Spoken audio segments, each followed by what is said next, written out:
खुलुमबाय बयखौबो आलादा बड'लेण्ड सेपारेट स्टेट होननानै बुङोब्ला बुहुमाव थानाय गासै बर' फिसाफोरनि देहानि थैयानो गोदौफिनो। आलादा बड'लेण्ड सेपारेट स्टेटनि थाखायसो बर'नि गोबां बिर जोहोलावजोफोरा गावनि जिउखौ दान होदोंमोन। आलादा बड'लेण्ड सेपारेट स्टेटनि थाखायसो बर' रायजो राजाफोरा सोमावसारबोदोंमोन, नाथाय बिटिआर एकर्डनि थाखाय नङामोन। नाथाय फैयै फैयै गेजेर ससेयाव बर'नि सानैसो दैदेनगिरिफ्रा बामोनजों थगायजानानै बामोननि फाव फान्दायनायाव बामोनफोरनि जेयाव नांनानै बिटिआर एकर्डसो खालामनानै लाबोबाय। रायजोफोर, आलादा बड'लेण्ड सेपारेट स्टेटनि थाखाय सोमावसारनाया बबेबा नङा बबेबा मोनसे खनानिफ्राय जागायफिननो हागौ होननानै खौरांगिरिनि सिगाङाव बुंदों बै समनि एबसुनि लोगो आफादगिरि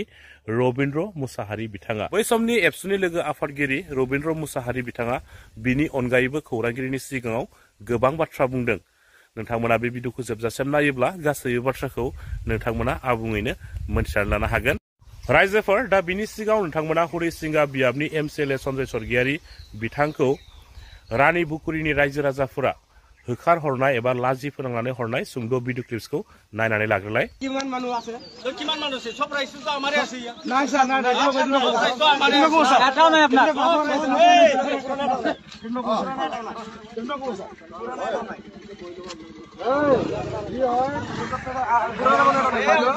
ভালোর কারণে কাম করিব আইছি আমি তো এই কারণে আপনারা रायजोफोर, नोंथांमोना नुखाबाय हरिसिंगा बियाबनि एमसिएलए सन्जय सरगियारि बिथांखौ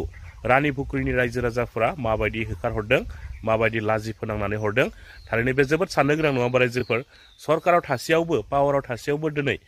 एमसिएलए सन्जय सरगियारि बिथाङा रानि बुकुरिनि रायजो राजाफोरजों मा जाहोननि थाखाय होनानै हरजाखो? जानो हागौ इउपिपिएल सरकारा एबा बै ओनसोलनि एमसिएलएफोरा रानि पुकुरिनि रायजो राजाफोरनो जाबायदि खोथा होदोंमोन, बै खोथा होनाय बायदियै खामानिफोरखौ मावनानै होनो हायाखै जानांगौ। बिनिखायनो रानि पुकुरिनि रायजो राजाफोरा हरिसिंगा बियाबनि एमसिएलए सन्जय सरगियारि बिथांखौहाय बेबायदि लाजि फोनांनानै हरदों, बेबायदि होखारहरदों जानांगौ। थारैनो साननो गोनां नङा होमबा? सासे एमसिएलए जालायलायनानै रायजो राजाफोरजों बेबायदि होखारहरजानायाथ' बिनिख्रुइ आरो जोबथा लासिंसिं जेबो गैया होननानै साननानै लानायानो गाहामसै नङा होमबा? दा समासो खोन्थासिगोन फैबाय थानाय बिटिसि बिसायख'थियाव बिटिसियावहाय सोरनि सरकार फैयो बेखौ जोङो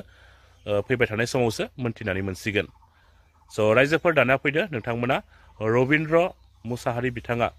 खौरांगिरिनि सिगाङाव मा बाथ्रा फोरमायदों आलादा बड'लेण्ड सेपारेट स्टेटनि थाखाय नोंथांमोना बिथांनिफ्रायनो खोनासंनानै लादो। इन्डियान कन्स्टिटिउसनाव रोखा रोखा होनाय दङ central subject 97 department central list, ओमफ्राय स्टेट लिस्टआव इन्डियान कन्स्टिटिउसन दंखायो, बेयो रानखाना होदों। ओमफ्राय स्टेटनि थाखाय 66 डिपार्टमेन्ट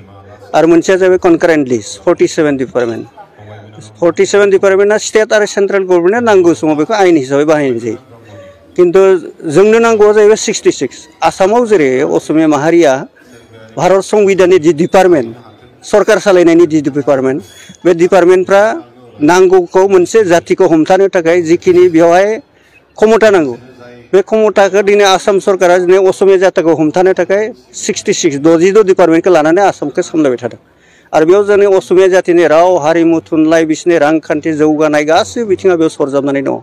दा जोङो बड'फानि जे सान्थौ बायदि जोङो बर'खौ मोनसे बुहुमाव बर' जाति हिसाबै आसामनिफ्राय जोङो गुगानानै गुबुन जानानै बर' जाति हिसाबै जुदि गायसननाङो, जुदि बर'आ जाति हिसाबै थांनानै थानांगौबा जोंनो बे 66 डिपार्टमेन्टखौ नाङा होमबा?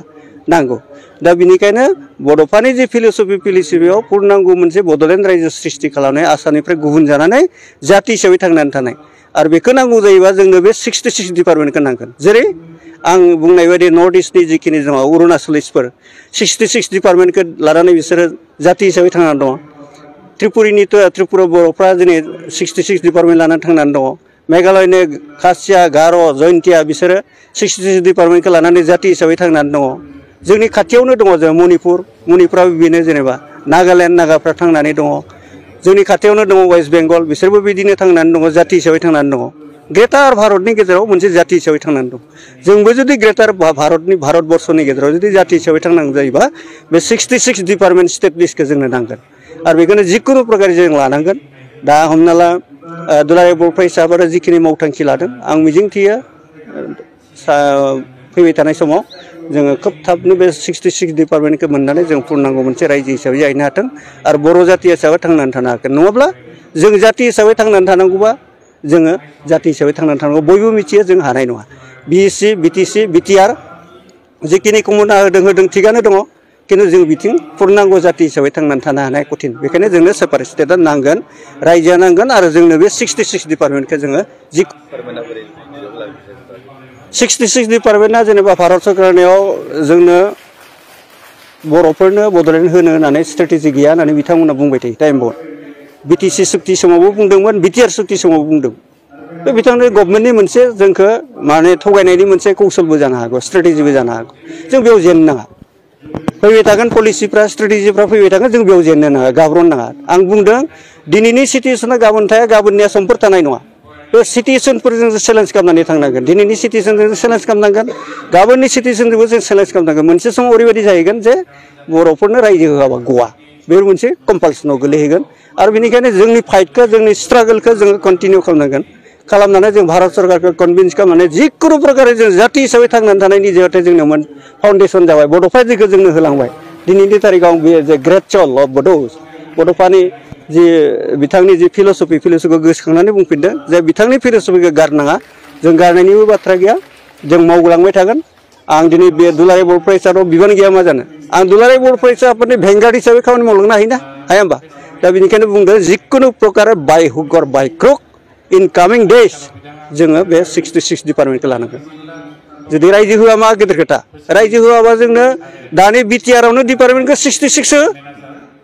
मावथ' जाति हिसाबै थांना थागोन ना जोङो नङा होमबा रायजो होआ जोंनो पूर्णांग रायजो होआ सेपारेट स्टेट होआ भारत सरकारा होआ आसाम सरकारा जोंनो हरा किन्तु जोंनो दानि बिटिआरावनो डिपार्टमेन्टखौ बारायना हो 66 हो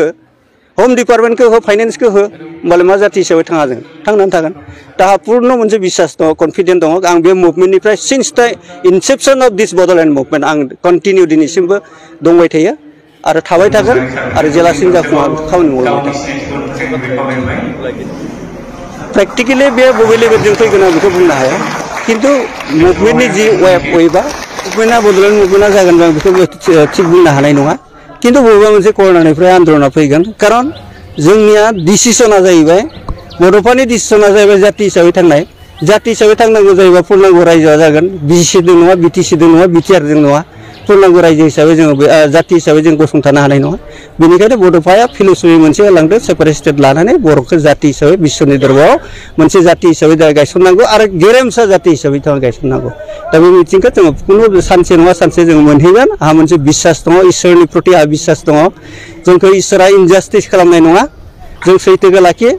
रावखौबो गिनो नाङा किन्तु इसोरनि कुपखौ जों गियो नङा होमबा इसोरनि कुपखौ जों गियो इसोरनि पानिशमेन्टखौ गियो आं बेयाव फुरा बिश्वास दङ जे इसोरा सानसेब्लाबो जोंनो बड'लेण्ड सृष्टि खालामनायनि लामाखौ जोंनो बेखेवनानै होगोन जाबाय